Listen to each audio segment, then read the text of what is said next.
du moment ici pour partager là, ce qui s'est passé dans les différents groupes. J'espère que vous avez apprécié les discussions. Vraiment, merci de vous être prêtés à l'exercice. En tout cas, je ne peux pas parler pour les autres groupes, mais dans mon groupe, il y a eu plein d'idées. On a eu vraiment des échanges super intéressants.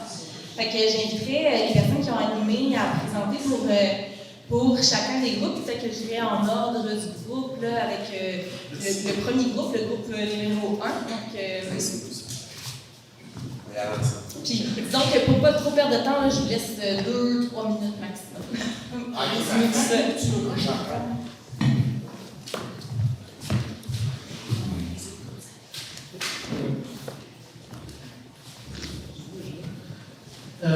D'un point de vue global, notre équipe, là, juste pour rappeler, a travaillé sur les activités récréatives.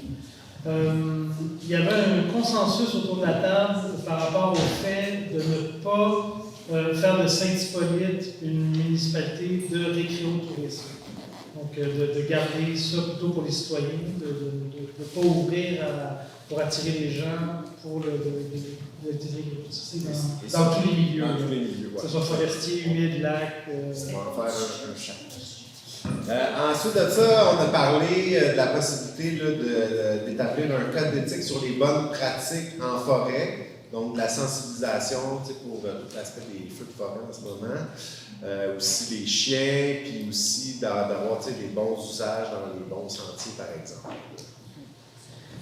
Au niveau des milieux humides, ça aussi, il y avait un assez bon consensus qu'il fallait vraiment pas permettre d'activités récréatives dans les milieux humides, donc vraiment assurer une bonne protection. Il y avait une certaine ouverture, pas de tout le monde, de certaines personnes par rapport à avoir, par exemple, un centre d'interprétation ou d'éducation qui soit vraiment bien encadré dans un milieu ou quelques milieux spécifiques pour favoriser le lien avec la nature. Puis aussi peut-être de penser à identifier et de nommer les milieux humides là, comme ça se fait maintenant ailleurs, pour un peu les valoriser, que le monde sache c'est quoi les milieux humides.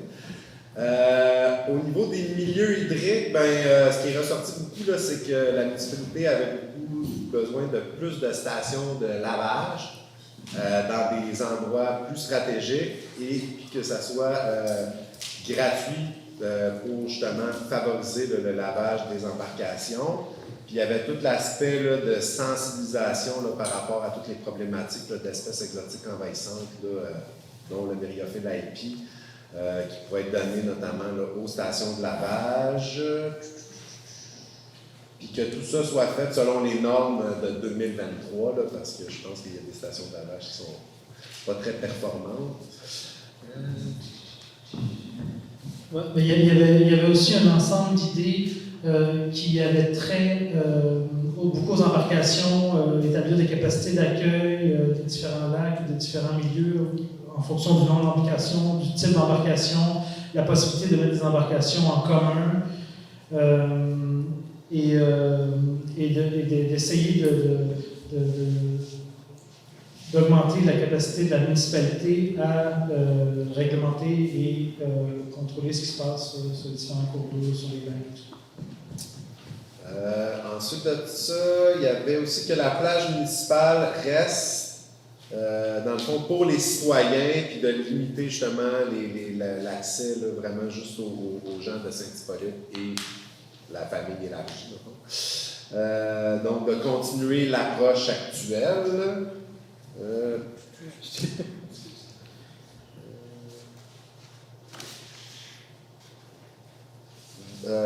Ouais, c'est ça. Puis là, on parlait au niveau de l'accès à la nature, que les nouveaux projets de développement, dans le fond, soient faits de façon à permettre qu'il y ait des milieux naturels à proximité des nouveaux développements pour qu'il y ait un accès à la nature, dans le fond, dans tous les milieux, pour éviter que le monde, dans le fond, un peu pour, je dirais un peu, répartir l'utilisation, là, pas seulement dans les quelques parcs qui existent, mais justement augmenter les milieux naturels dans les nouveaux développements.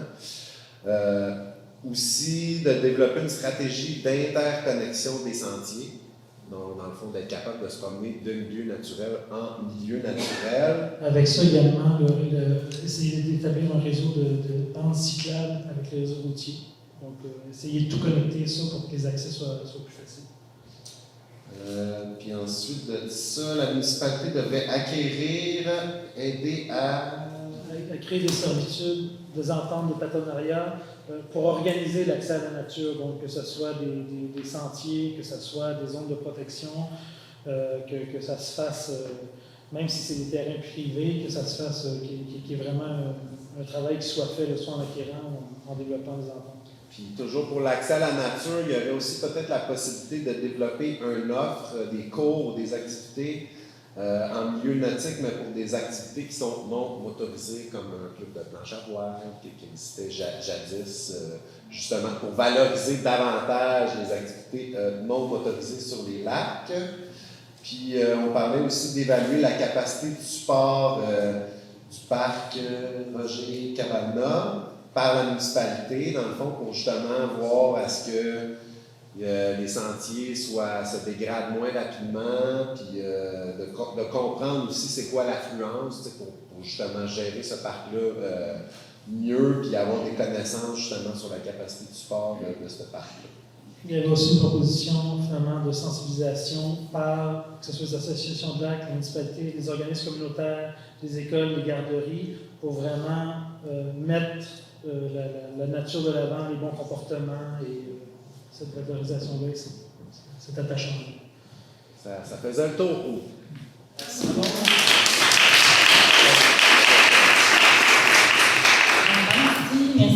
au groupe 1 pour toutes vos idées. C'est pas rendu. Je vais inviter le groupe 2.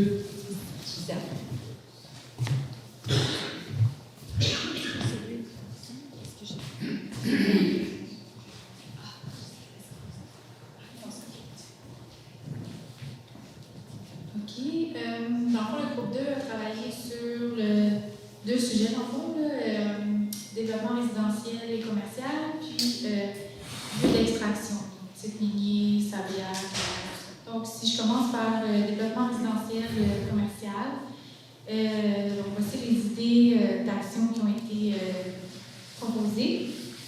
Dans le fond, empêcher une coupe totale des arbres pour construire des maisons.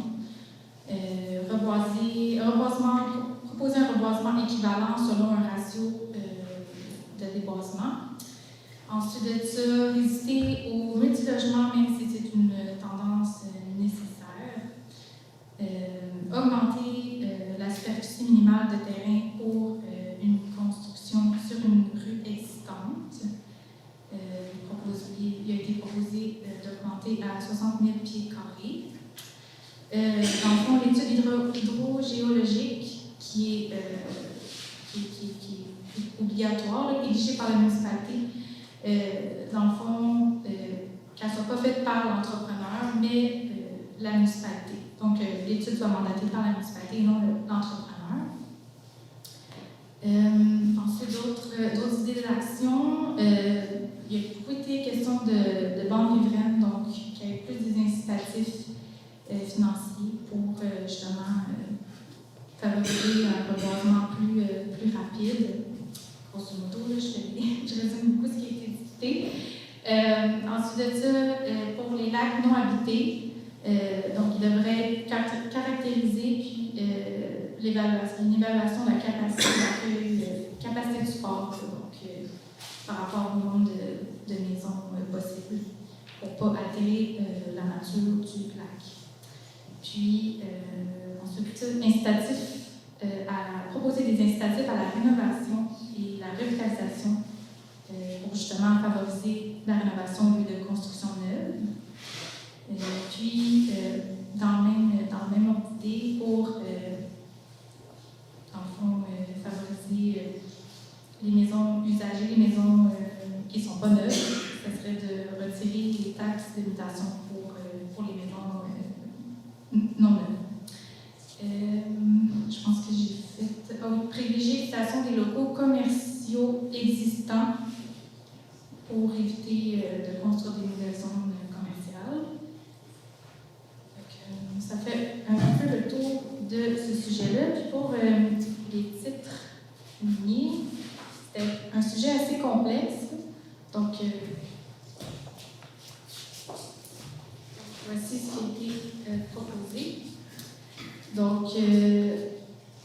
empêcher l'utilisation des sablières illégales, réglementer ce qui entoure les activités des sablières, donc tout le transport, le bruit, la qualité de l'air, que ce soit suivi. Édition d'encadrement en protégeant les nappes phréatiques et le ruissellement dans les lacs et milieux humides à proximité. Acheter des claims par la municipalité. Puis, la ville devrait obliger tous les propriétaires de terrains boisés, donc les terrains vacants, à venir voir leur terrain pour voir s'il n'y a pas d'activité illégale au niveau d'exploration.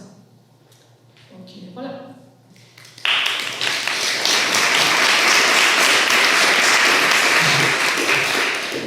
Super, merci beaucoup au groupe 2. C'est moi qui étais avec le groupe 3 dont j'ai résumé. Là, dans tout ce qui s'est dit, nous aussi, on avait 2 activités là, sur lesquelles on a travaillé. On a travaillé sur la dégradation des rives, donc il y a eu beaucoup d'échanges. Je vais vous nommer ce qui a été affiché sur les post-it bleus, donc ce qu'on considérait le plus urgent à mettre en place d'ici les 10 prochaines années. Donc, d'appliquer la réglementation à tous, la réglementation au niveau des rives, là, bien sûr, la végétalisation des rives.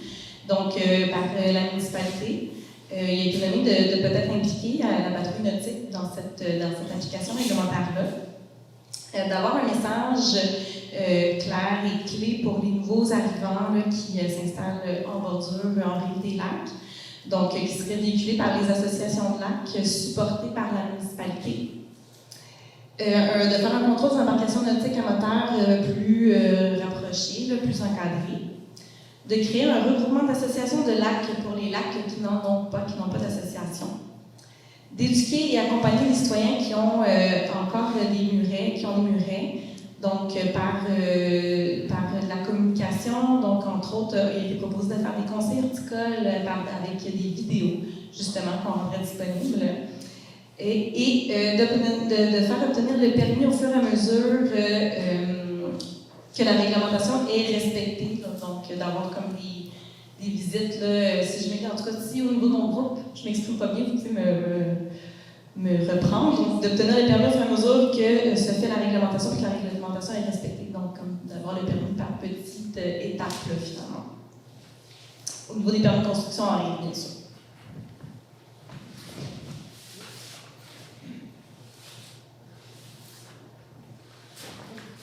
C'est un art de ne pas perdre ses post-it. Donc, le deuxième sujet qu'on a touché, nous, ce sont les réseaux routiers et les emprises d'Hydro-Québec. Donc, encore une fois, il y a eu vraiment beaucoup d'idées qui ont été nommées. Donc, je vais me concentrer sur les idées plus sur les post-it clés, là, les post-it bleus. Donc, inclure le plan de conservation dans le plan régional des milieux humides et hydriques de la MRC, donc au niveau du conseil municipal.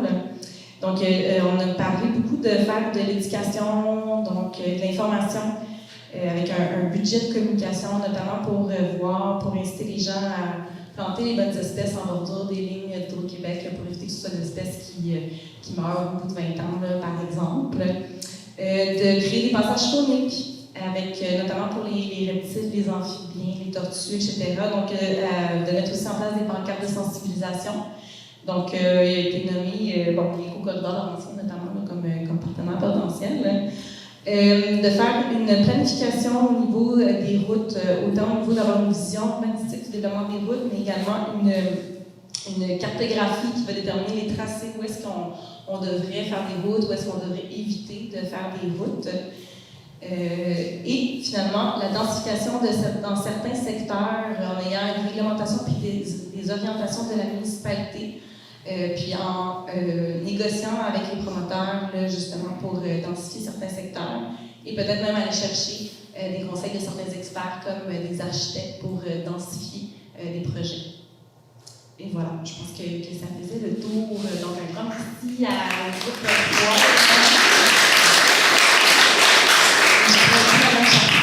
Je vais vous présenter les résultats du groupe 4. Et Sébastien.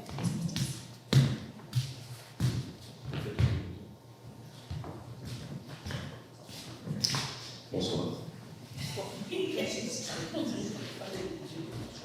Alors, au départ, quand on a identifié les actions actions qu'on voulait mettre de l'avant, on s'est vite rendu compte qu'il y avait deux grandes catégories. Il y avait beaucoup d'actions qui étaient reliées à la sensibilisation, à l'éducation, aux communications, à la promotion des bonnes pratiques. Et on se dit, sans prendre, c'est nécessaire, on en a fait, mais on arrive à une époque où on n'a plus le choix. Là, ça va prendre plus de coercition. Alors, on a des actions où il faut sensibiliser, il faut continuer, il faut même en faire plus. Mais il faut aussi dire, si ça ne fonctionne pas, il va y avoir inspection de conséquences. Comme on dit aux enfants, il va y avoir des conséquences. La récréation est terrible. Alors, les actions qu'on a retenues, on commence au hasard. Oui. Alors, limiter la grosseur, ça c'est une vérité, limiter la grosseur des vagues sur des lacs pour diminuer l'érosion par la réglementation ou par la sensibilisation. Bien sûr, c'est sur les lacs où il y a des embarcations moteurs. Et on les a placés sur notre matrice. On sait très bien que la réglementation n'est pas nécessairement sous la responsabilité de la municipalité, mais il reste que c'est un problème sur des lacs et on l'a quand même identifié. De manière générale, les gens autour de la table disaient que oui, il y a eu de la sensibilisation à Saint-Hippolyte depuis de nombreuses années sur les bandes riveraines, mais que peut-être elle avait été mal faite, on va dire comme ça, ou elle pourrait être faite beaucoup mieux. C'est-à-dire qu'on c'est toujours prêcher aux mêmes convaincus. Donc, il y a une belle idée, là, c'était de modifier la lettre fournissant le compte de taxe à vos résidences avec un kit de sensibilisation, d'éducation, de vulgarisation et de coercition de la réglementation municipale. Donc, tout le monde le reçoit à la maison, on habite à Montréal ou à Saint-Hippolyte. Donc, comme ça, on pourra plus dire, je ne sais pas. Donc, voilà. Donc, c'est comme une espèce de prélude à la coercition. Complètement comme ça. Un avertissement final. OK. Je donne une autre activité de sensibilisation. On a dit parfois ce sont les enfants qui éduquent les parents. Alors pourquoi pas faire de la sensibilisation dans les écoles? Parce qu'eux, ils sont très sensibles à l'environnement. On a des écoles dans notre municipalité, alors il faudrait les visiter. Oui, de manière pratico-pratique, ça a été dit, ça a été suggéré de passer de 5 mètres à 10 mètres de réglementation sur le contrôle de la végétation. Pour ceux qui l'ignorent ou ceux qui n'ont pas de Saint-Hippolyte, la réglementation municipale, de zonage, c'est qu'on n'a pas le droit de contrôler la végétation dans le premier 5 mètres de rive. Mais pourquoi pas l'augmenter à 10, puisque de toute manière, la réglementation commerciale dit qu'une bande riveraine, c'est 10 mètres ou 15 mètres, selon la bande. Donc, on est également avec ça. On a un changement de réglementation proposé. OK. Une autre, c'était de fournir de l'information en format papier, même si c'est pour préserver l'environnement, il reste que c'est toujours utile, et que ce soit disponible à l'hôtel de ville pour sensibiliser évidemment sur les bandes riveraines, des pancartes à différents endroits sur le territoire. C'est-tu la main qu'on a demandé des associations?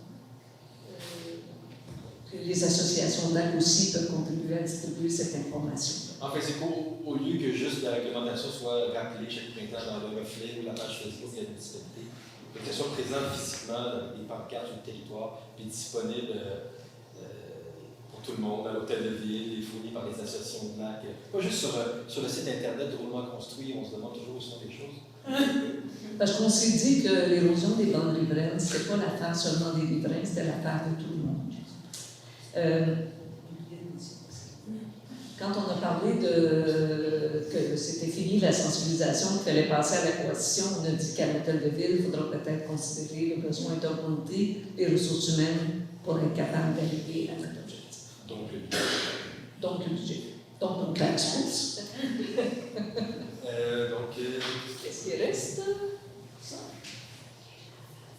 Ah oui, on proposait aussi de donner un kit de bienvenue aux nouveaux résidents. Et peut-être même, ça peut faire farfelu, on va dire quand même, aux agents immobiliers qui parlent de Saint-Hippolyte. C'est pas farfelu. Ben, je sais pas, parce que en fait, ça a été proposé. Ça a été débattu. On nous a dit de donner une idée farfelue aussi. Alors, c'est pas tout. Ben, il y avait aussi augmenté de manière générale à l'argent de la bande riveraine. Donc, au lieu de dire c'est 10 mètres ou 15 mètres selon la pente, allons aussi avec les recommandations sont basées sur la science. Peut-être que ça serait mieux d'avoir 30 mètres de bande riveraine.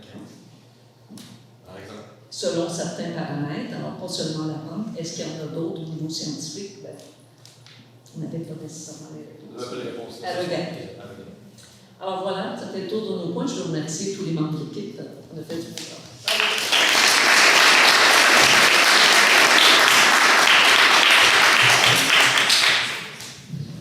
Un grand merci. Merci au groupe 4 aussi. Donc, j'inviterai peut-être Mme Trou à venir présenter et Sonia, l'équipe passe du J'avais groupe. pensé Martin, qui avait collé. I don't care. Ouais. Martin? Viens-tu?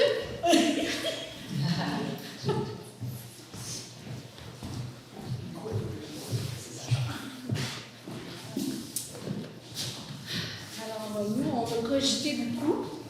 Hein?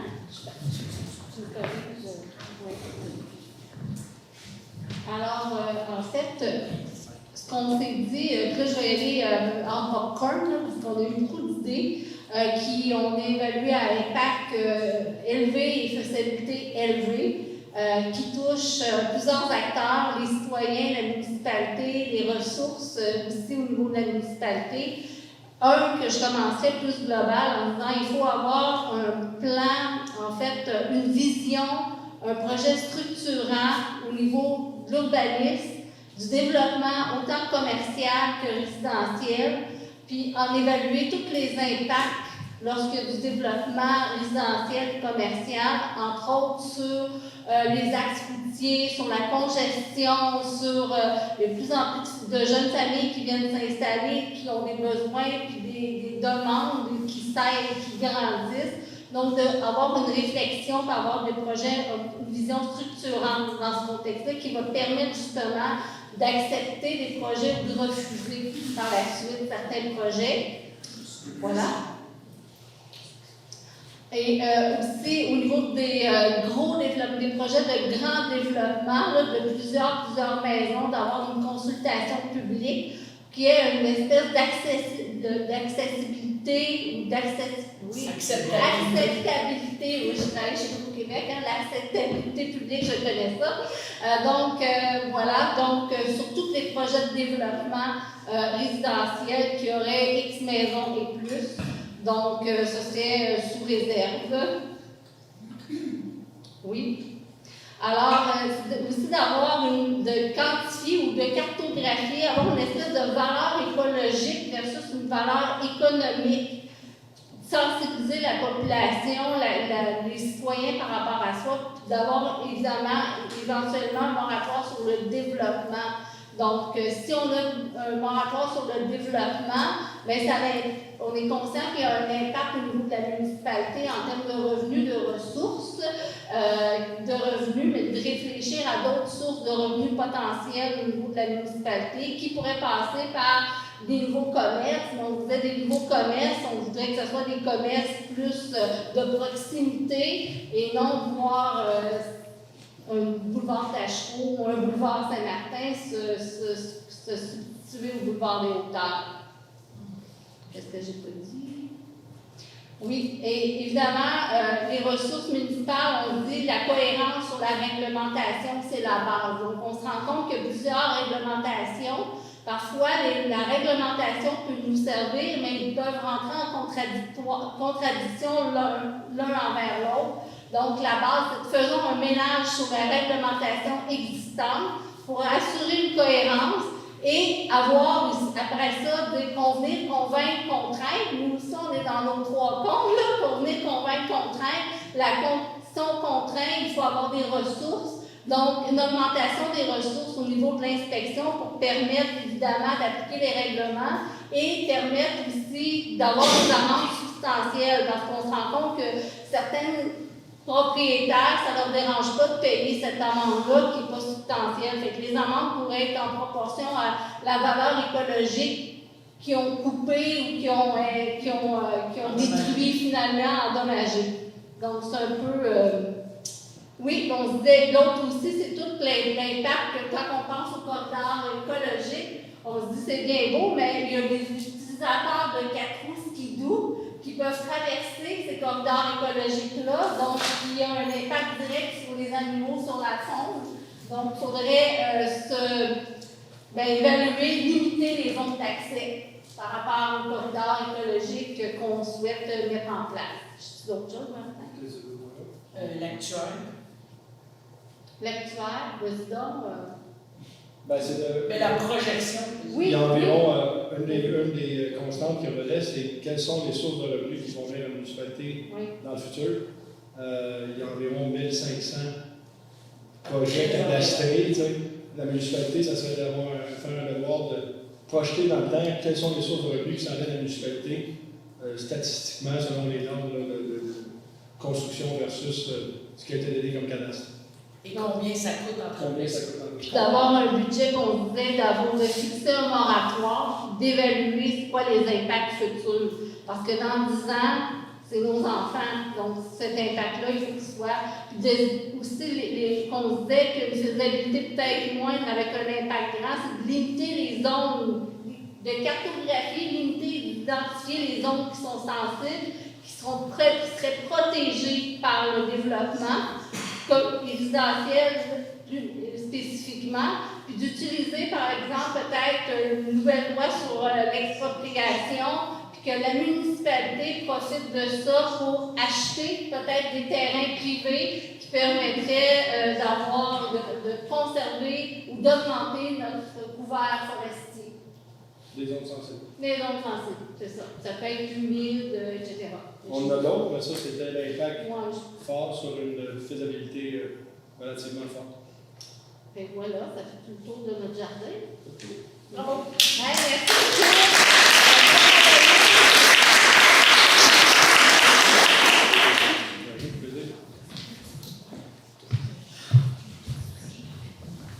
Un grand merci au groupe 5 aussi pour toutes les idées d'action. Fait que dans le fond, ce serait la période de questions. Je vais juste vous inviter aussi, vous avez sur le webinaire un code QR, si vous avez d'autres idées d'action que vous voulez ajouter, des commentaires aussi, n'hésitez pas à remplir le sondage. Je pense que ça va être aussi véhiculé, ou le lien est disponible là, sur les réseaux de la municipalité aussi. Là, si jamais demain vous avez une idée d'action que vous voulez ajouter, n'hésitez pas à remplir le formulaire, parce que je vous laisserai la parole là, pour les questions. Des gens à venir peut-être par vous. Moi, j'ai pas une question. Il y a une chose qui n'a pas été nommée. Non, pas raison. L'aspect essentiel est l'efficacité qu'on oublie des mouvements citoyens. Fait que ce que je vous suggère, c'est trouvez-vous des alliés, des projets communs, et venez appuyer la ville, la MRC, le gouvernement provincial, peu importe.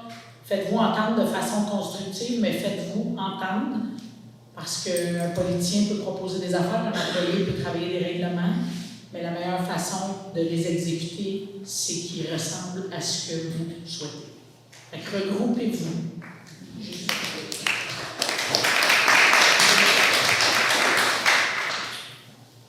Est-ce que vous voulez nous parler au micro? Vous préférez parler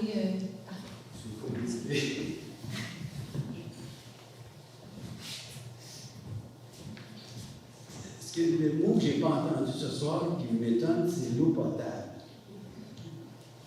Oui, on en a parlé un peu par la bande, là, mais on vit de deux choses, de l'air et de l'eau. Alors, je pense que dans la planification du plan de conservation, la question de l'eau potable devrait être en haut de la liste. Vous savez comme moi, il y a des régions du Québec, il manque d'eau. Puis s'il y en a, elle n'est pas belle. La prendre pour acquis, je pense que c'est une erreur majeure. Donc, dans la priorisation des milieux à protéger, je pense que ça devrait être en haut de la liste, étant donné qu'on a besoin d'eau potable. Deuxièmement, j'aurais, c'est tout, je ne ferai pas mes 4 pages, mais deuxièmement, je n'ai pas entendu parler de cibles. C'était peut-être pas le bonsoir, mais de cibles de protection. On veut protéger quel pourcentage des milieux naturels ici, que ce soit des milieux forestiers, des milieux hydriques ou des milieux humides. Juste 10 secondes pour vous dire, la ville de Sherbrooke, Elle entend protéger 45 de ses milieux naturels. 45 Tantôt, on était rendu à 70 sans les lacs. Avec les lacs, on devrait avoir 80 ici, là, je l'ai fait, là, mais bon, la question protéger la moitié de ça.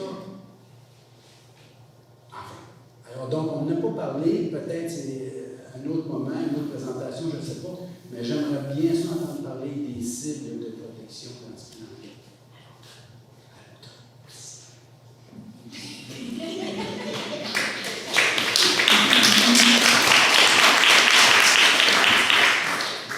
Est-ce qu'il y aurait d'autres questions, commentaires?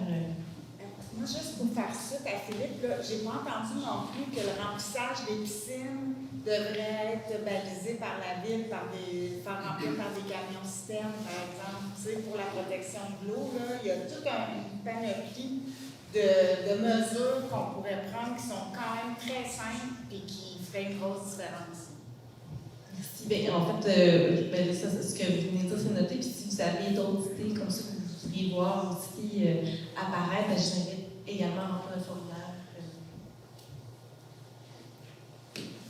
Bravo, Marie. Erika. Je me demandais s'il y avait des projets d'acquisition de connaissances pour alimenter le plan de conservation, donc par exemple des inventaires. Il n'y a pas d'inventaire terrain planifié avant la finalité du plan de conservation. Par contre, il y a toute une cartographie là, au niveau des données géomatiques qui a été réalisée. Il y a aussi une analyse multicritère qui est en cours pour prioriser, dans le fond, les milieux naturels en fonction de leur valeur écologique et de leur valeur sociale. OK.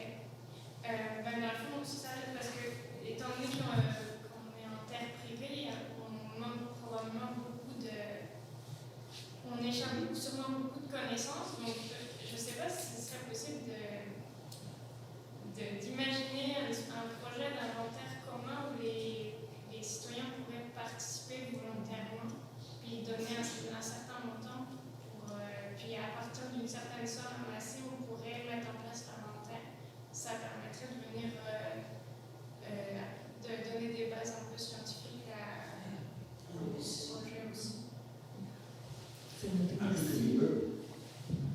Oui, mais ça pourrait cibler des espaces.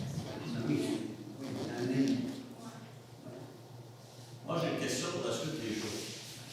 Vous avez devant vous un paquet de suggestions, de recommandations, d'idées. Et comment vous avez éculé ça, mettre ça ensemble? Parce que j'ai clairement entendu, oui, beaucoup de choses qui se rejoignaient et qui allaient dans la même direction, mais j'ai aussi entendu des idées qui pouvaient être en conflit. Hein? Philippe? Tu disais non tantôt. Mais c'est normal. Je crois que c'est normal. Cependant, comment vous allez gérer tout ça à partir de maintenant? En fait, ça va être, c'est sûr, on va collecter toute l'information, donc on va retravailler, essayer de regrouper. Comme ça, il y a beaucoup de choses qui vont en commun, il y a des choses aussi qui sont pas, qui vont dans des directions opposées.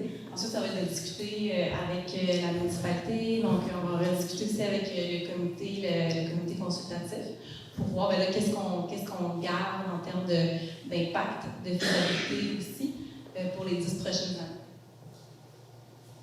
Oui. Deuxième question.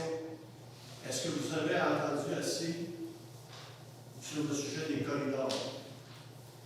Votre impression? Au niveau des idées d'action, vous voulez dire? Au niveau des idées qui ont été avancées.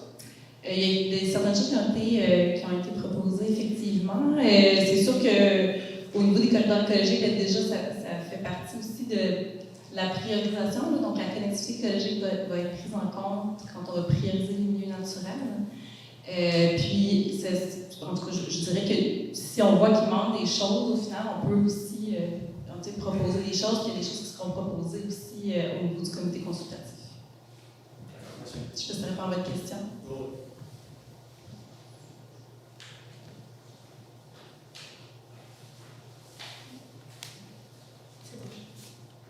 Est-ce qu'il y avait d'autres questions, commentaires? Bien, je vous remercie énormément pour votre présence et votre participation là, ce soir. En plus,